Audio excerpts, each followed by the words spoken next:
When I hear the debates about artificial intelligence, and in particular Pope Leo's recent encyclical, I ask myself, has the entire world gone mad? I've written on the topic previously. My main point is that artificial intelligence is nothing new. That automating intellectual tasks is why computers were invented. What is new are the chatbots like Claude and ChatGPT that can automate the generation of boring, bland high school essays and equally bland marketing prose. But even proponents of AI admit that chatbots are prone to hallucinating, seemingly making stuff up at random intervals. Now, as a writer, I've used grammar checkers for decades, which flags words, phrases, or punctuation that don't match expected patterns. Grammar checkers were truly AI programs decades before programs were labeled as AI. They are usually, but not always, accurate when they correct spelling, spot errors in person, like she say instead of she says, and tense, and correct punctuation. Now, quite often, when a whole phrase is marked, I will choose to rewrite it rather than correct it. For the rest of the suggestions, it is wrong to a third to half the time, and I don't think grammar checkers will improve much further. Likewise, I'm unimpressed with the AI program that summarizes my essays. In my humble opinion, a third of the time they're okay, a third have to be reworded, and another third of the essay is as acceptable as it is bland. Now, I love to learn. Whenever I simply read or hear a text, soon I forget it. But I learn it most when I write about a subject. Why should I delegate to a robot that which I enjoy, that which makes me fully human? If I come to fully rely on AI to do my thinking, how can I tell when it's mistaken? Won't its errors be sometimes difficult to detect? Now, local newspapers were destroyed by Craigslist decades ago. Elon Musk has declared that Wikipedia won't die, but it will dwindle into irrelevance over time. Which is odd, since Wikipedia is a major source for common chatbots. Won't they degrade if Wikipedia dwindles and disappears? And what is amazing about AI is how I could feed my recollection of what Elon Musk said into Google and have it return the exact reference. And I often do that with my vague recollection of Bible verses. Now, John Searle's famous thought experiment features the Chinese room. Suppose that artificial intelligence research has succeeded in programming a computer to behave as if it understands Chinese. The machine accepts Chinese characters as input, carries out each instruction on the program step by step, and then produces Chinese characters as output. The machine does this so perfectly that no one can tell that they're communicating with the machine and not a hidden Chinese speaker. The questions at issue are these. Does the machine actually understand the conversation, or is it just simulating the ability to understand the conversation? Does the machine have a mind in exactly the same person that people do, or is it just acting as if it had a mind? Now, suppose Searle is in a room with an English version of the program, along with sufficient pencils, papers, erasers, and filing cabinets. Chinese characters are slipped in under the door, and he follows the program step by step, which eventually instructs him to slide other Chinese characters back out under the door. What is puzzling is the absurdity of debating the moral agency of artificial intelligence in general, and chatbots in particular. Chatbots are simply tools. They are highly capable typewriters. Artificial intelligence is a misnomer. AI programs are simply pattern matching and prediction programs. The simplest pattern matching program guesses your next letters as you type. Thus, these chatbots are really automated typewriters. So let's replace the phrase artificial intelligence with automated typewriters to test the logic and absurdity of these statements. Pope Leo XIV has written an encyclical letter on safeguarding the human person in the time of automated typewriters. Title of the Atlantic Magazine article. There's already a word for the deep moral failures of automated typewriters in Christianity Today. Leo contends that automated typewriters are not just a technological development or a foreseeable economic crisis, but a spiritual and civilizational test that forces us to face what it means to be human. And from the encyclical itself, we cannot consider automated typewriters to be morally neutral. For automated typewriters to respect human dignity and truly serve the common good, responsibility must be clearly defined at every stage. Now, what must we do before we can answer the question, what is artificial intelligence? We must first answer these questions. What is intelligence? What is consciousness? What is creativity? We do not know precise answers to these questions, which means that we can't really understand how the brain truly works. However, John Searle famously cautioned that whatever consciousness is, professors should not publish their speculations before they have earned tenure. The ancient world had a similar technological crisis. After the ancient Greeks employed the written word, such as the written Iliad and Odyssey, Socrates complained that letters create forgetfulness in students' souls because they will not use their memories. Now, reading would weaken students' memory, making them too lazy to memorize their lessons, which is ironic, because Socrates' wisdom would be lost in the sands of history had Plato not recorded them in the letters of his dialogues. Now, artificial intelligence is not just chatbots. But how do you define artificial intelligence? Now, Turing's definition is not precise, but it is the most satisfying. A program is considered to be artificially intelligent when it fools humans into thinking that it is not a computer, but a real person. But unlike Data, and unlike the computer robot David in the AI movie by Steven Spielberg, and unlike Pinocchio, no robot will ever desire to be transformed into a real boy. Now, in our previous reflection on artificial intelligence, we pondered whether we will ever face a Terminator problem where AI tries to take over the world or automates destruction of the enemy, whether programming can be totally automated, Alexa and Siri privacy issues, and factory robots, facial recognition and whether they're false positives, the problem of deep fakes and how to detect AI images, how computerization has affected the job market for the past century, what is preferable for education, AI chatbots or Wikipedia, which professions are most endangered by AI, and why lawyers, programmers, doctors, and possibly hamburger flippers may never be replaced, and the positive aspects of artificial intelligence. And in our reflections on our experiences in our local community police academy, we ponder how AI and modern technology, especially cameras, have drastically affected policing for the better. Now, Pope Leo ponders artificial intelligence as an encyclical, and he agrees in part. It is not possible to provide a single comprehensive definition of AI. What can be stated, however, is that we must avoid the misconception of equating this type of intelligence with that of human beings. These systems merely imitate certain functions of human intelligence. In doing so, they often surpass human intelligence in speed and computational capacity, offering tangible benefits across many fields. Yet this power remains entirely tied to data processing. And he continues, nor do they have a moral conscience, since they do not judge good and evil, grasp the ultimate meaning of situations, or bear responsibilities for consequences. They may imitate language, behavior, and analytical skills, or even simulate empathy and understanding, but they do not understand what they produce, for they lack the effective, relational, and spiritual perspective through which human beings grow in wisdom. Even when these tools are described as capable of learning, their way of doing so is different from that of a human person.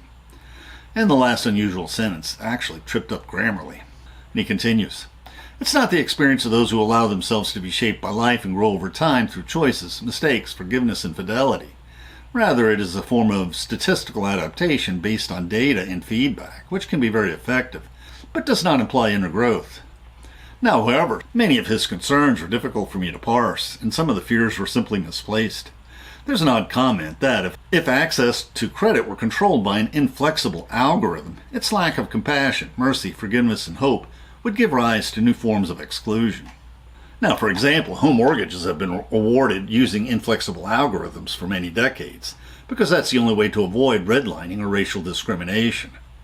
Once you permit bankers to factor in personal judgments of character, the numbers favor whites, regardless of the stated intentions. However, one study claims that racial discrimination still creeps into the algorithm when factors other than race are considered. But AI is useful for searches. Once again, I found the source for the third sentence when I fed the first two sentences into the Google prompt. There's no doubt that one reason why Ukraine is winning the war in mid-2026 is how some of its drones are powered by artificial intelligence, which enables them to navigate to their target. Thus, drones costing thousands of dollars can destroy military assets worth hundreds of thousands or millions of dollars. This contradicts Pope Leo XIV's concern that artificial intelligence should not power weapons on the battlefield, since now, with artificial intelligence, smaller countries can protect themselves against much larger opponents. Now, artificial intelligence both causes and enables varying types of theft. Surprisingly, when you do a word search on the Encyclical, the words plagiarism and theft are not found at all, while the word steal is used once. In a few sections, there are some euphemistic phrases that hint at theft, but it does not explicitly name the sin. Now, winding through the courts are many lawsuits alleging plagiarism filed against the companies who created the various chatbots. Should these companies copy text into their databases without permission and without paying royalties? Why can't these companies always list their sources with the option to show the original content? Now, previously as a test, I had generated several types of tests using ChatGPT and Bard, and found that if I added with sources, although the high school essay did not change, the more complex essays did change. This suggests that it was assigning the sources after the AI chatbot engine generated the text. And these chatbots may be black boxes to the user, but they are not to the programmers.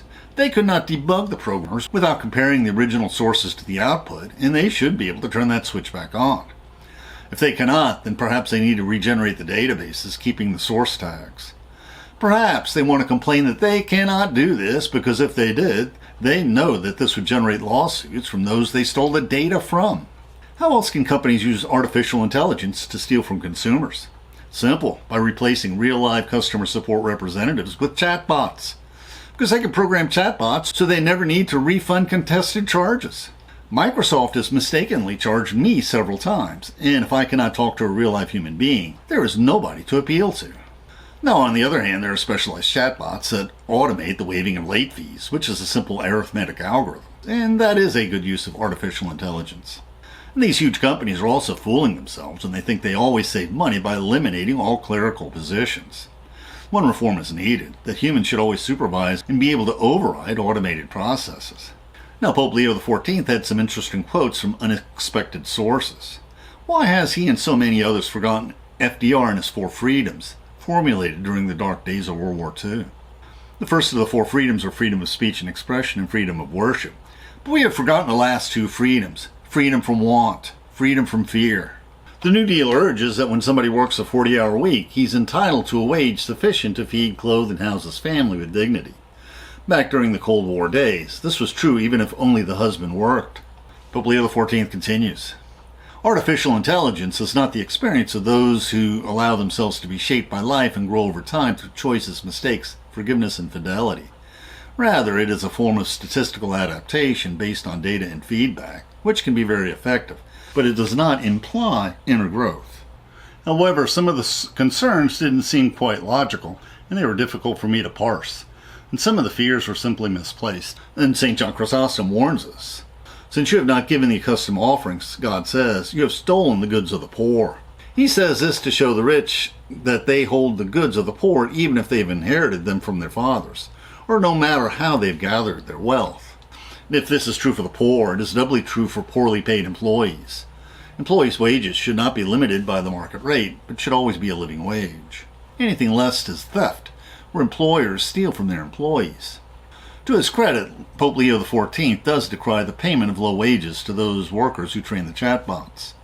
Ironically, these low-paid workers are often not the ideal workers to train the chatbots, but those who are truly qualified to do this can never be coaxed to do this tedious work.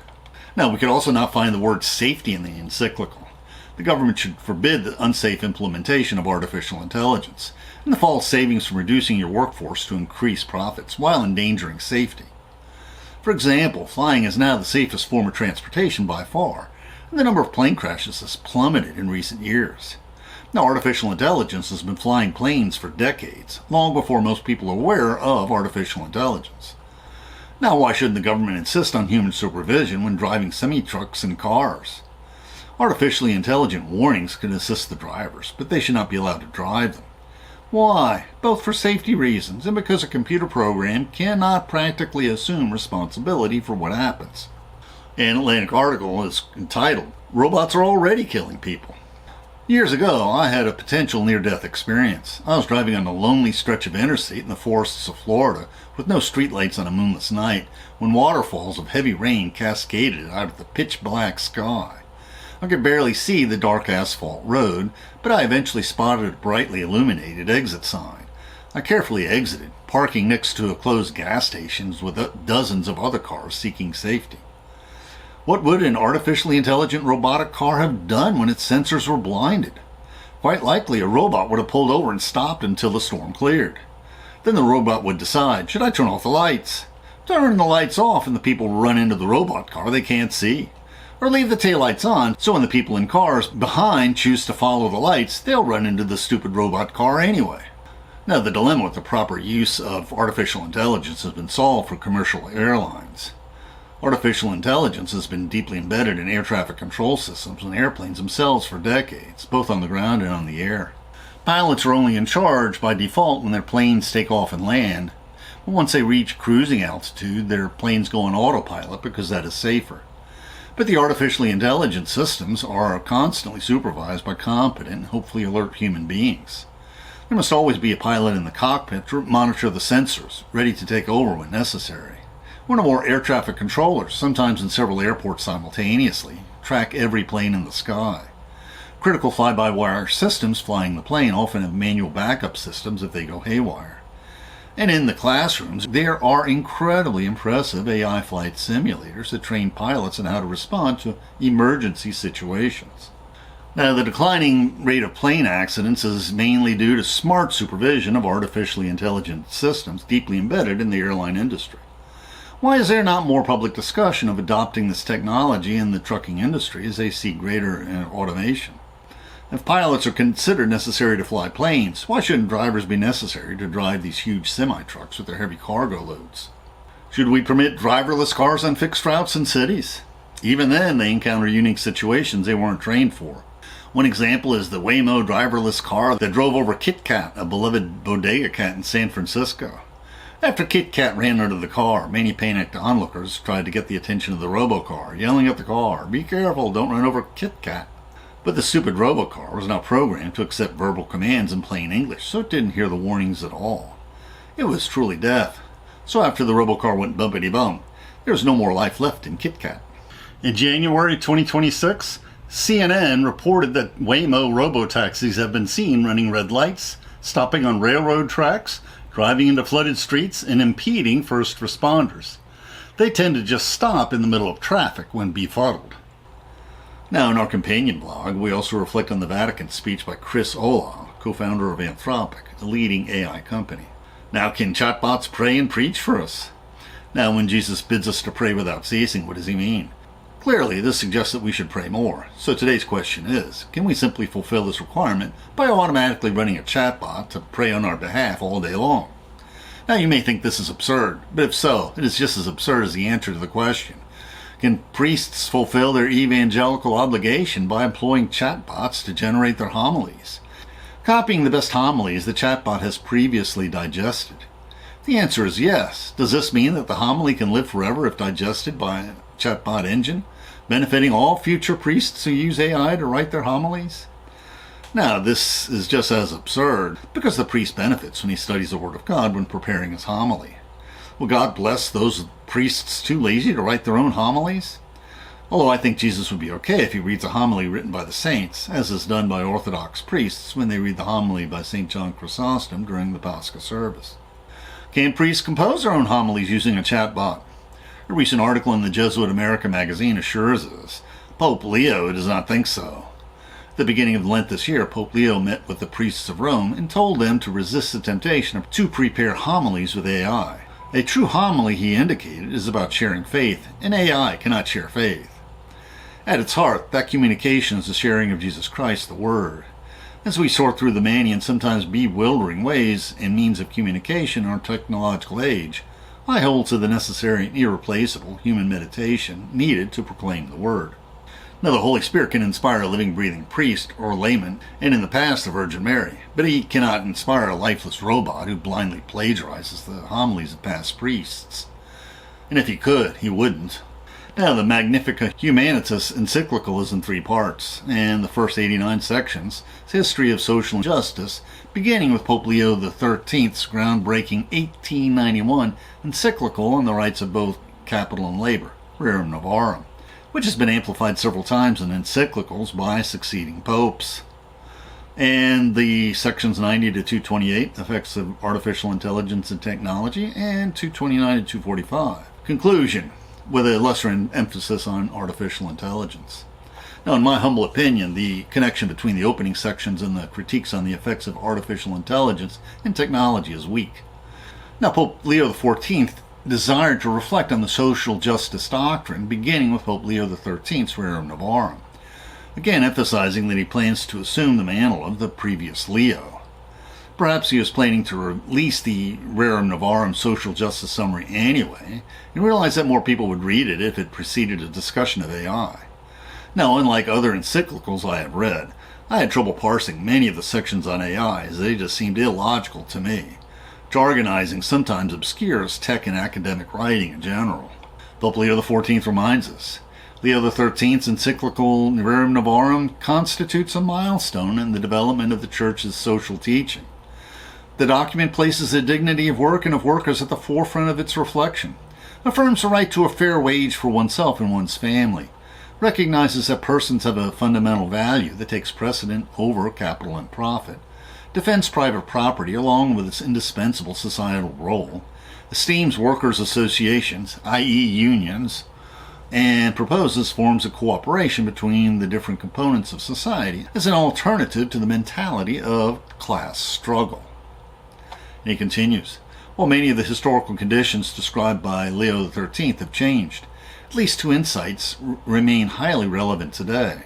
The primacy of human labor over any mindset focused solely on finance or productivity, with the consequent attention to the people and families most susceptible to exploitation, and the inseparable link between proclaiming the gospel and pursuing a more just social order.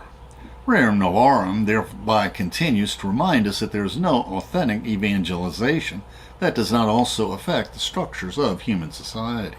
Now, likewise, Pope Leo XIV declares that Pope Pius XI's encyclical Quadragesimo Anno, published in 1931 on the 40th anniversary of Rerum Novarum, at the height of a major global economic crisis, the Depression, marks a further step in the Church's social teaching.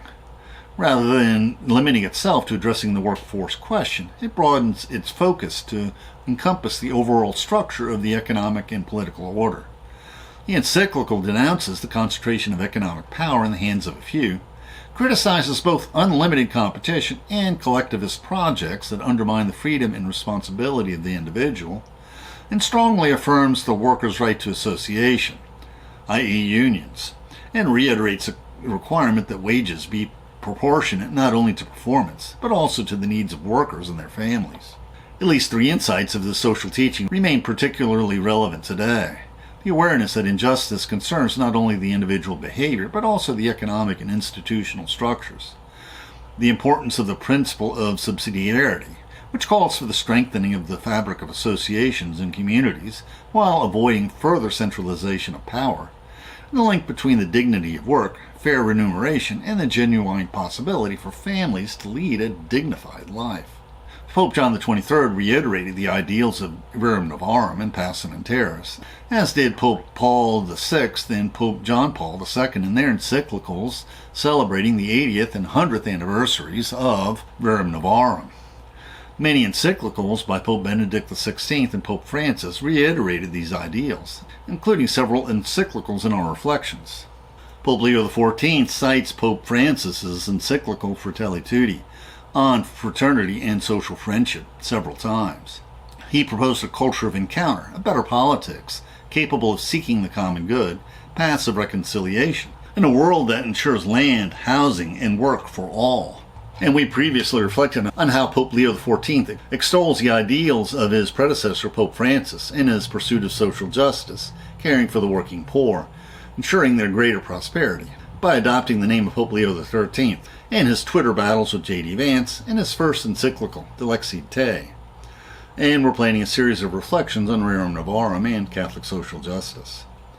And we also reflected on the fascinating story of the first Pope Leo the Great, who bravely entered the armed camp of Attila the Hun, ensuring that he would not sack and terrorize Rome. And we reflected on J.D. Vance and his comments on St. Thomas Aquinas, and on whether he and St. Augustine taught that we should love our neighbor as ourselves, or whether we should love our family more than our neighbor. Now, in conclusion, Pope Leo XIV warns that in the promises of transhumanism and some post-humanist currents of thought, which seek an enhanced and almost disembodied inhumanity, we recognize a yearning that is of concern to us, namely the need for a fuller life, less exposed to the limitations and suffering. Yet the incarnation opens a different pathway. On the one hand, old and new ideologies alike urge humanity to overcome limitations through technology and to rise above others by asserting dominance. Contrary to this, the mystery of the Son of God entering into our human condition promises something quite different. The living God descends into our history in order to free us from all forms of slavery. Now, to discuss the sources we used for this video, there have been a spate of articles in the Atlantic magazine, as well as the Jesuit America magazine and the Foreign Affairs magazine on artificial intelligence. And I've always found these magazines to be balanced in their views. The YouTube description includes a link to our PowerPoint script that we uploaded to SlideShare and also our blog. Please support this channel by sharing this video with your friends and by clicking on the like and subscribe buttons and by clicking on the Amazon links to purchase any of the books we discussed, which will earn us a very small affiliate commission.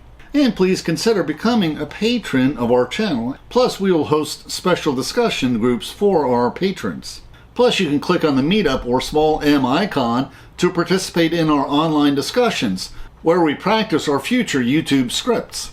And please click on the links for other videos that will broaden your knowledge and improve your soul.